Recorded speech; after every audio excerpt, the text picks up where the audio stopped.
Hello, once again, you are welcome to this channel.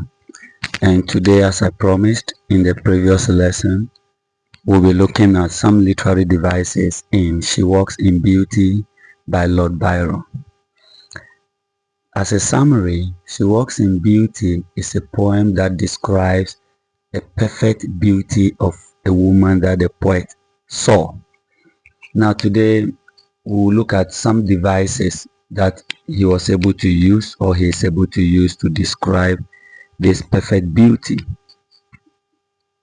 But don't forget that She Walks in Beauty has been one of his most famous romantic poems, and its famousness or its fame stems from its ability to celebrate the feminine beauty by perfectly describing the physical appearance and blending it with the inner beauty or the eternal appearances that are not seen, but he was able to bring it out to bear.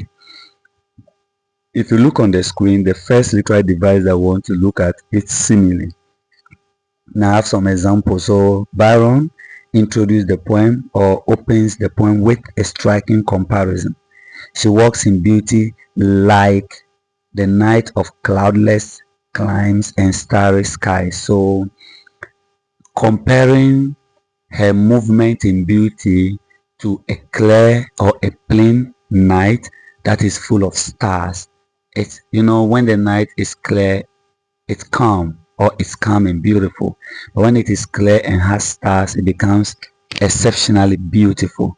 So to bring out this beauty in this woman, he started the poem with these two lines where he used the simile, the like, the to compare the two.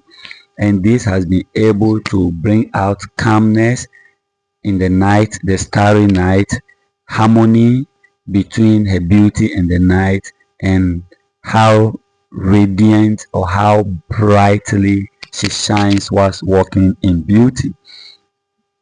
The next device that we'll look at obviously is imagery. And since we said, or since I explained to you in the last lesson that this poem actually brings out the beauty of a beloved or a woman, obviously the most dominant imagery you should see is the visual imagery. And like I said in one of our lessons, visual imagery is the kind of image that appeals to the sense of sight or vision. So here we are going to look at the blend of light and darkness, perfect blend of light and darkness to express or to bring out the beauty in this woman. So we have the starry skies, which appeals to your sight. You can see the skies at night full of stars. We have the tender light. We have the raven tress, and I told you the raven is a black bird and the thread is hair. So the blackness of the hair of this woman, and then we have the softly lightens over her face. All this helps readers to have a vivid picture or a vivid image in their mind's eye about the woman and her beauty. That is all that he was able to do over there, and that is nice. Now let's look at the use of contrast. Now, using contrast comes in varied forms in literature, but I want to look at antithesis. Antithesis is a literary device that compares two things or that try to compare two things using contradiction. So within the comparison, within the statement, there are two parts of this same statement. One part directly contradicts the other part. So day and night, day is light, or in the poem we have dark and bright. So dark represent the night and brightness represent the day. Then the shade and the ray. A shade is without a ray, then the ray is the light, but the two comes together to be able to paint like he was able to blend them harmoniously. These are two opposing things, or two sets of, or two pairs of opposing things that was or that has been blended harmoniously to reflect balance, perfection of a woman's beauty. So the if you remember the content of the poem, when there's a weakness in one, the strength in the other balances it. So The best part of the day, the best part of the night are brought together to express this beauty. Then we have metaphor. Like I said in our previous lesson, metaphor is a form of simile, and here it's just similar. So I didn't speak so much about metaphor here. So where thoughts serenely sweet express, and this is just like her thoughts are described as something that are expressed physically on her face. So there's inner beauty, like the the sereneness of her thought, the calmness of her thought, the genuineness of her thought, the pureness of her thought are expressed on her face physically. So without uttering words, we could get to know her inner beauty from the outside. So comparing these two is metaphorical.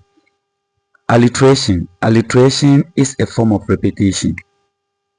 And when we say alliteration is a form of repetition, you should remember in one of the lessons I told you repetition in literature is used to create emphasis.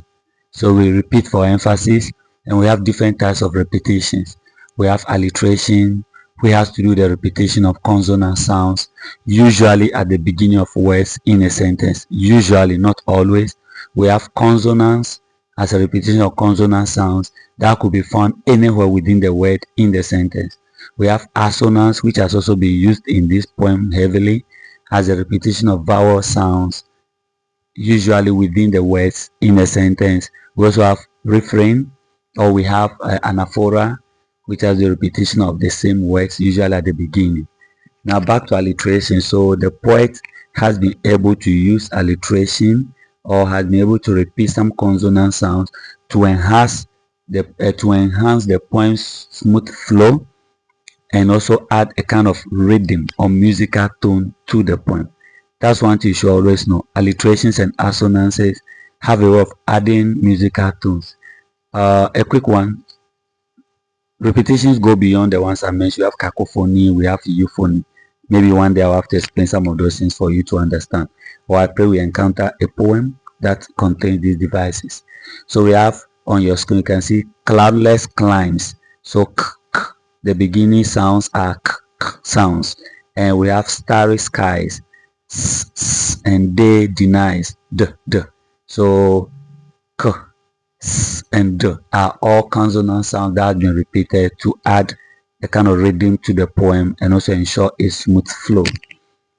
Then we have assonance directly related to alliteration, directly opposite, alliteration is assonance. So assonance has to do with repetition of vowel sounds, and they are not necessarily at the beginning of the word, but they are found within. So we have climbs and skies, so I. We have grace and face, a. And these are soft vowel sounds that has been used to create harmony, just like the alliteration, and also be able to help you reflect more on the beauty of this woman. Harmony comes with beauty. And don't forget that in the poem we mentioned how harmoniously the poet has been able to use the best part of the dark and the best part of the brightness to create beauty. One very important device that does not underscore the other importance of the other devices, but one very important device is symbolism. Imagery and symbolism has been used heavily in this poem. So when I say symbolism, what I mean is that almost most of the words that are used in this poem may create visual imagery in your eyes or in your mind's eyes, but at the same time stand for more than themselves. They are deeper than just the ordinary words you see. For example, darkness. Darkness isn't just looking at just how dark something is, no, but it's deep. So I have the darkness, which symbolizes death, misery, modesty. Then light, purity, goodness, innocence. So the balance of the depth or the depth in purity, the misery in goodness, and the modesty in innocence. Wow, I like the way I just matched that together, brings out or suggests through a true beauty that combines outer attractiveness, outer beauty, outer shininess or shininess with inner virtue, with inner purity. So we are be able to get to know a lot about her inner beauty as shown on her face, according to the poet, and her outer beauty by using these words, darkness and light. That's why I call them symbols. So they are symbolisms. Then you cannot discuss the use of literary devices in She Walks in Beauty without talking about enjambment. Enjambment as a literary device is when lines flow from one poems flow from one line to the other. So your ability to comprehend or understand a poem is your ability to read a poem from one line to the other without pausing, because there are no punctuation marks. So if you wish She Walks in Beauty like the night and you pause, the comprehension wouldn't be clearer, the understanding wouldn't come. But when you read it on to the next line, we say you have enjabbed it. So that's enjambment. So she walks in beauty like the night of cloudless climes and starry skies. Then you meet your first punctuation mark. And all that's best of dark and bright meet in her aspect and her eyes. So that is enjambment. And this smooth continuation from one line to the other helps you to mirror how effortlessly this woman is beautiful, or her beauty is effortless. She doesn't need to work for it. She doesn't need to struggle for it. She doesn't need to do any external beautification to show this internal and external reward or gift of beauty that has been bestowed upon her. Last but not least, we look at this rhyme scheme. Rhyme scheme is something that I should treat with you. So I intentionally brought the first stanza of the poem, and you can see the last words are in two different colors, and this is what we call end rhyme. So the poem follows a consistent A B A B A B A B A B. So A means that the words all ends with similar or the same sounds. Then B also means that those set of words also ends with similar or the same sounds. Now this does not mean that they are repeated words. No, they only mean that the ending in the pronunciation or in the articulation of these words are similar or the same.